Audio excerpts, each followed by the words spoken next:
coming up on UCF Nightly News. Learn how Orlando's housing crisis is affecting students. See how UCF is expanding representation in the video gaming industry. And a sneak peek of Central Florida's families getting in the holiday spirit. Nightly News starts now.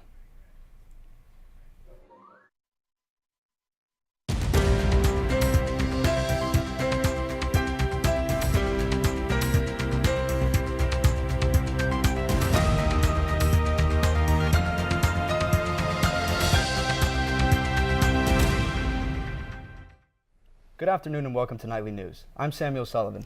And I'm Emily McMinn. Today is Friday, December 2nd, 2022. The Supreme Court is holding the block on President Joe Biden's student loan forgiveness debt program. But the justices agreed yesterday to hear arguments for the case in February, with a final decision expected by June. Nearly 2 weeks ago, the administration began notifying people who are approved for federal student loan relief. About 26 million people had already applied for the program by the time it was frozen. No debt is canceled for anyone yet. Housing and finance experts say Orlando is headed for a housing crisis. Nightly News reporter Desiree Grant shares how this shift is affecting students. The city of Orlando ranked #1 on a list of Florida cities in danger of entering a housing crisis in a recent study by Go Banking Rates. This paired with rising inflation is making people consider renting over buying. UCF economics professor John Salo shares what this might mean for renters. If there's excess demand for housing and people can't find houses that's at the prices that they're willing to pay to suit their needs, the next alternative is to rent. Salo says low supply and high demand is a big factor in the price surges we're seeing. That demand might be high, but income for many students is not. A survey by ApartmentList.com revealed almost half of millennial homebuyers have no money for a down payment. Here at UCF, this is where students drop off tuition payments. However, according to the National Association of Realtors, over 80% of potential homebuyers report student loan debt to have prevented them from buying a home. UCF communications major Gary Thomas says even though he got a raise at work, the extra money still isn't making a major difference. They gave us a pay raise. It was $1, but so that helped out something. But going up $200 and getting like $50 extra on your paycheck, it doesn't really help much. The Apartment List survey also showed that the percentage of millennials planning to forever rent went up over 10% within the last year. In Orlando, Desiree Grant, UCF Nightly News. Housing experts suggest potential homebuyers wait until interest rates go down before purchasing to avoid a high mortgage. An opportunity for people worldwide to unite in the fight against HIV. Every year, World AIDS Day is globally recognized on December 1st. Local groups such as the Orange County Health Department commemorate the annual event by providing free testing and resources for the public. Kara Williams is a program manager at the Orange County Health Department with a specialization in HIV and AIDS surveillance.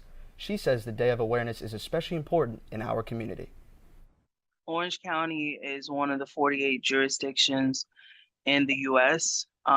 Due to the high burden of HIV. Our rates of HIV is third in the nation for new rates of HIV. Orange County Health Department offers many different ways and resources of getting tested, even at home testing kits. For more information, visit talktestcfl.com. A University of Florida football player is facing child pornography charges. Jalen Kitna played backup quarterback for the Gators. He was arrested Wednesday after being accused of 5 felony counts of possession and distribution of child pornography. Gainesville police say he shared 2 illegal images via Discord, a popular social media service. They say they found 3 additional images on other electronic devices after searching his apartment. University officials have indefinitely suspended Kitna from the team. If convicted on all charges, he faces up to 45 years in prison. A top-end video game company awarded UCF students for their efforts in expanding representation in game production. UCF Nightly News reporter Kyle DeWitt tells us more about the accomplishment and the direction of the industry.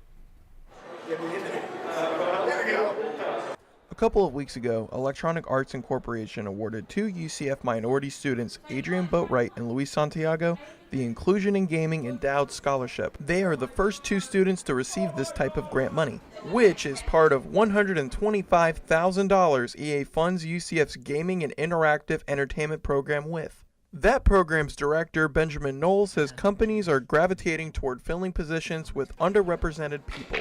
That when industries are looking for more of those underrepresented population, take notice. And if you see high salaries, it looks like a fun job, then know that, hey, these companies are also giving preference.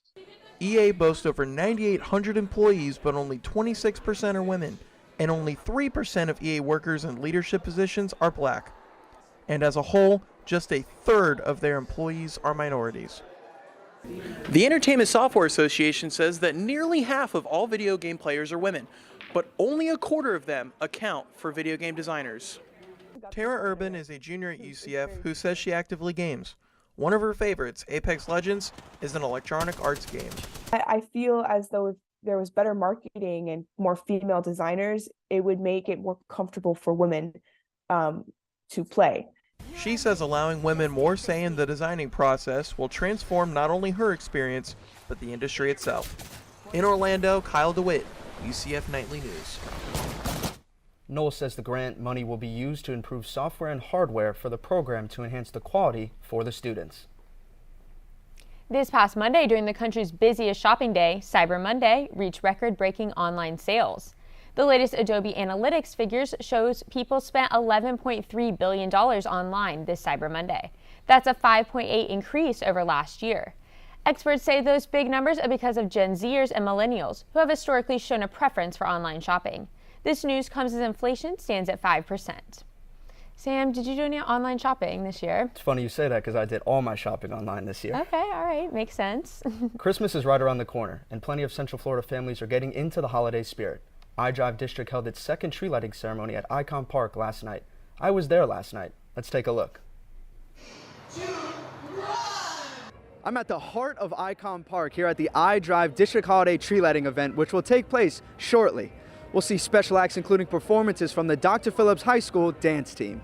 Friends and families got together to celebrate the holiday season last night. The International Drive Business Improvement District brought this event to Icon Park for a second time. The 50-foot Christmas tree is a showstopper to kick off December. Despite all the activities taking place, this 8-year-old couldn't decide which one he enjoyed the most.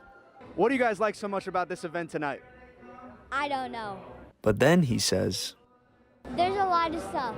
It's fun. and can you blame him? The holidays. It's a joyous time for people to get together and exchange gifts. We asked some kids what gifts they want Santa to leave under their tree. A dirt bike and more. A dirt bike. A big Barbie doll. With over 25,000 residents living on International Drive, Icon Park plays a large role in hosting events year-round. Icon Park's president and CEO, Chris Jaskowitz, says the 50-foot tree adds another fun and family-oriented attraction. We have 8 family-oriented attractions here, of museums and special spots.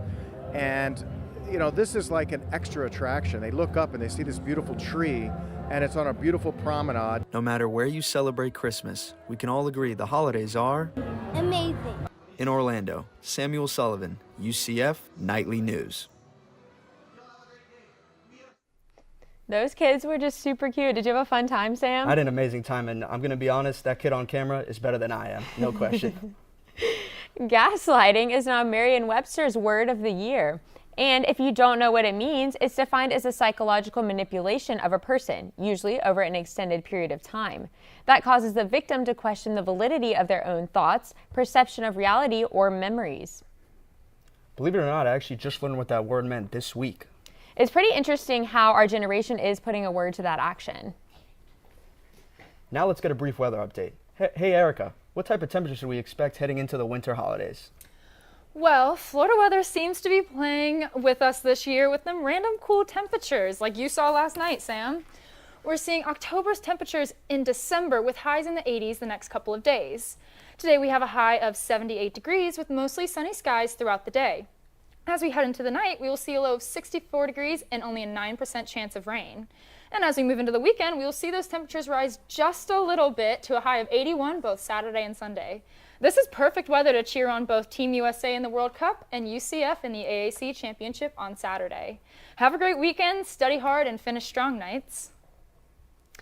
That's all for now. I'll see you guys later in the show to break down temperatures across the state. Sam and Emily, back to you.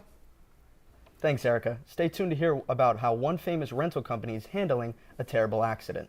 Plus, the reason why students are leaning towards bartending as a job. We'll be right back.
Families are urging Airbnb to require carbon monoxide detectors in its properties.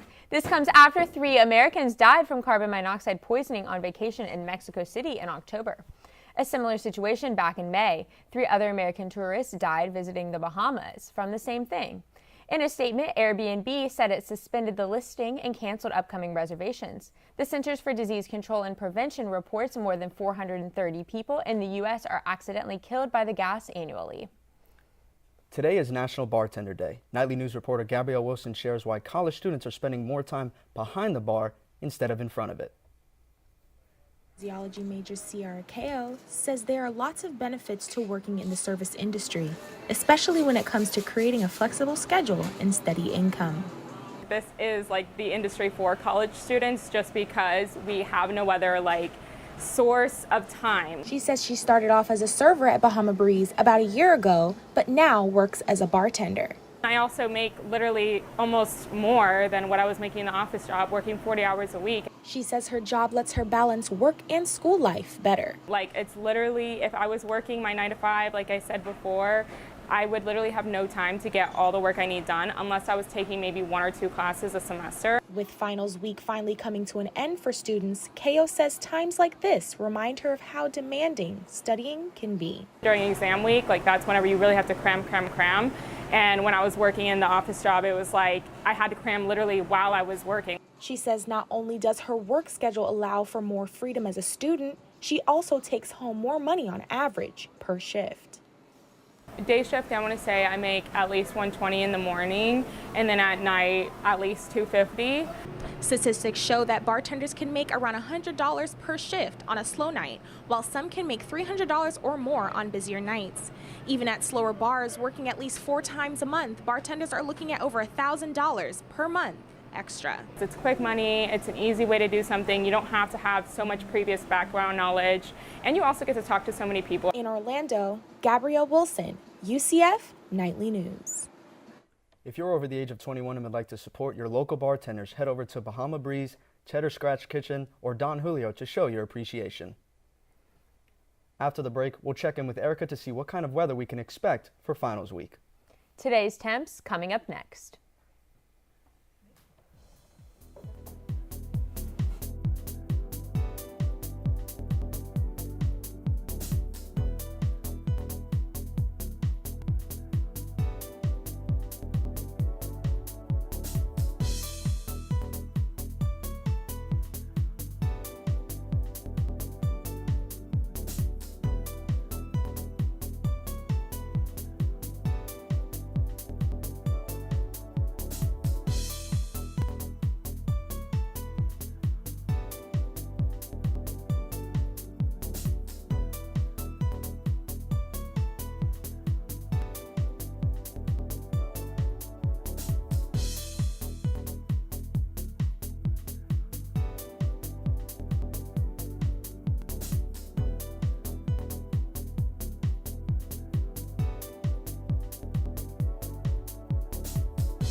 Welcome back to Nightly News. It might be December, but we still live in Florida. I'm definitely missing those North Carolina temperatures back home. Let's toss it over to Ericka for our weather forecast. Thanks, Emily. You're right. We do have a typical Florida winter going on right now. So let's take a look at those highs. So right now in Tallahassee and Jacksonville, we're seeing around the mid-70s with 74 in Tallahassee and 75 in Jacksonville. We raise a little in Tampa to Orlando with 81 in Tampa and 79 in Orlando, and nice and warm down in Miami at 80 degrees. Let's take a look at our lows. We're getting pretty cool up in Tallahassee with 54 degrees, 68 in Jacksonville. Not much warmer here in Tampa and Orlando with 61 and 63, but still pretty warm and down in Miami with a 72-degree low. Let's take a look at our rain percentages. Doesn't look like we'll be seeing much rain this week with very low percentages throughout the state, with Orlando at 10% and Miami at the highest at 15%. Let's take a look at our 5-day forecast. So as you can see, we're going to stay pretty steady throughout the week with a jump in Wednesday. We're going to be staying around the 80s with 81 on Saturday, 80 on Sunday, 79 Monday, and 82 on Wednesday, jumping up to 84 on Wednesday. We're going to stay pretty steady as well with our lows throughout the week, around the 60s, dropping down to 59 on Monday. Again, those rain percentages aren't really going to change throughout the week, staying pretty low, 8% Saturday and Sunday. Perfect weather to watch those games I was talking about earlier.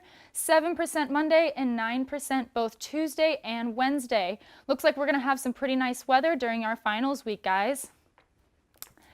Back to you, Sam and Emily. Coming up next in sports, we'll find out how our coach is leaving her mark on the women's basketball team. We'll also see a recap on the past semester here at UCF Knightly News. We'll be back shortly.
Good afternoon, Knights. I'm Jeffery Laux, and this is your weekly UCF Sports Update. Tensions are running high in Qatar right now, and soccer isn't the only reason. This year's World Cup is seeing plenty of political discourse, especially because of the current social movements in both the U.S. and Iran. An Iranian journalist asked American soccer captain Tyler Adams how he felt about representing a country that shows, quote, so much discrimination against black people. In short, this was his response. Everywhere you go.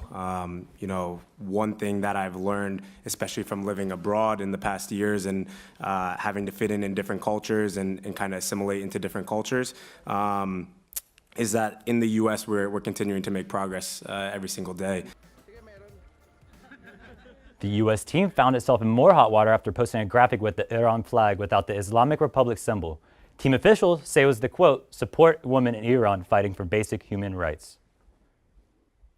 The UCF volleyball team plays in the first round of the NCAA tournament against Yale. The Knights head into this match riding a 15-game winning streak and an overall record of 27-1. Last week, the Knights defeated Houston to win its 5th consecutive title.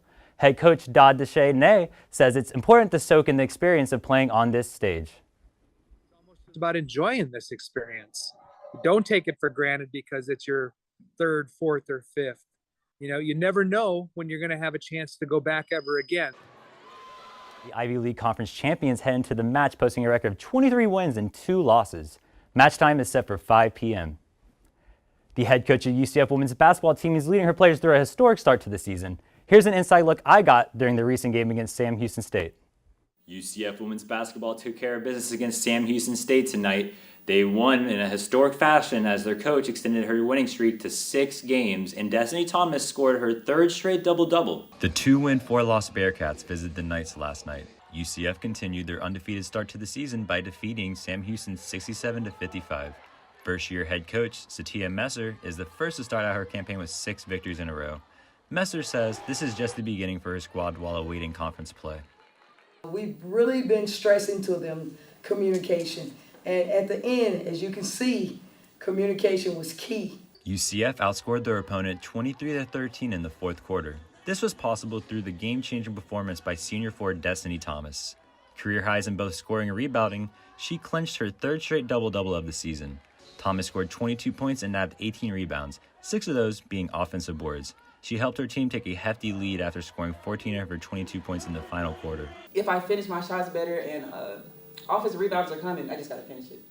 The Knights played against a stout Sam Houston defense, full court pressed all game long. Well, we have 3 things we stand for, right? We talk about details, toughness, and energy. If you do those 3 things, no matter what, you give yourself a shot in the game. The Knights will now travel for a tough slate against Auburn, Seton Hall, and Tennessee. Thomas is looking forward to the challenging road trip for her team. Auburn is a really good team, so ending off that way kind of going to lead us into that game. So hopefully we play as well defensively. In Orlando, Jeffery Laux, UCF Knightly News. Here's a fun fact I got for everyone. The last game between these 2 teams, Bruce Springsteen was the best-selling artist. That was December of 1984. That's all I have for sports. Back to you guys at the desk, Sam and Emily. Thanks, Jeff. Today is the last nightly news show of the semester. The students in this journalism capstone course spend months creating dozens of stories and working to keep you all updated on news at UCF and around the world. Here are some of the highlights and behind-the-scenes moments of our journey. The reporter who enters the nightly newsroom at the beginning of this semester is taking the place of previous journalists at UCF. We spend countless hours researching, reporting in the field, and editing to bring stories affecting our community to life.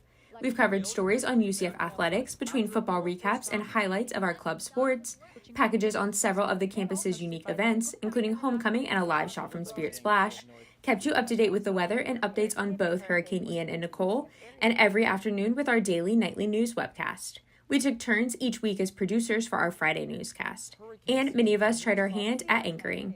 Through all of this, there was never a dull moment.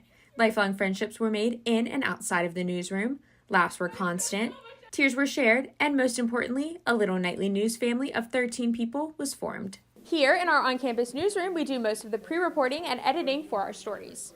And this is where the magic happens, live in our studios on Fridays. The bonds formed in this program are truly like no other. Thank you so much for tuning in to Nightly News this semester. In Orlando, Emily McMinn, UCF Nightly News. Nightly News will continue next semester here on our YouTube channel with some new faces. Our Electronic Journalism 2 course students will take over in the spring. Be sure to keep an eye on our social media throughout winter break to get a preview of what's to come here at Nightly News. That's all the time we have. Thanks for joining us this semester. And a big thank you to everyone who made our time here so special.